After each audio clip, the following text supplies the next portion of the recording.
Alright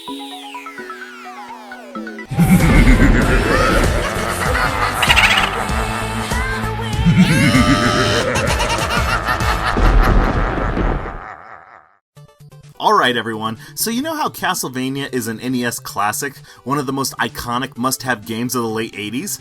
If you went over to your friend's house, it was expected for them to have Castlevania as part of his or her collection. And I'm going to be completely honest with you, I didn't play this game till my adulthood.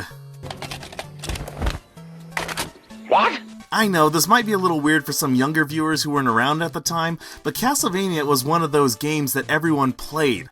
I guess everyone except me. I don't know, I guess I just never got it. And it's kind of funny, because instead of the video game, my first introductory to Simon Belmont was the version from Captain N. I don't know how to break this to you, Captain N, but the fairy tale rulebook is quite clear on these matters. I am the handsomest, so I must find the princess and kiss her. Which isn't really a fair representation. But when I finally did start playing it, I began to realize what all the kids in the neighborhood were talking about. It is a great game, and I was truly enjoying myself playing it. So we have the legendary Simon Belmont approaching Dracula's castle and venturing inside.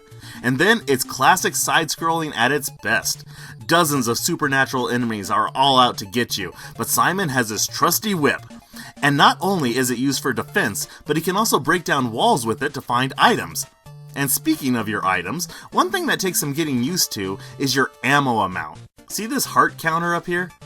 Now, you would think that this would be your life, because after all, that's how video games work, right? Hearts mean life, you know the drill.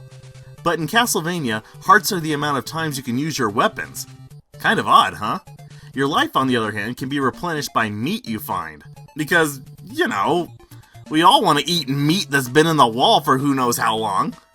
That would have been hilarious if that's how the characters in the Netflix show got food. They just randomly hit the wall and start snacking on a pork chop.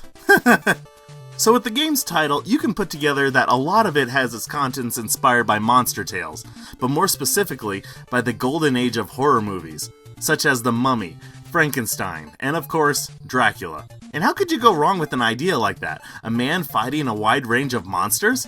That sets you up for decades worth of video games, and that's pretty much what the series did, even though mostly the series focuses around Dracula. But for the first game, even though the boss battles are awesome, it's the environment that I really love. There's just never a dull moment. Once you enter one room, you know the next is going to be just as memorable.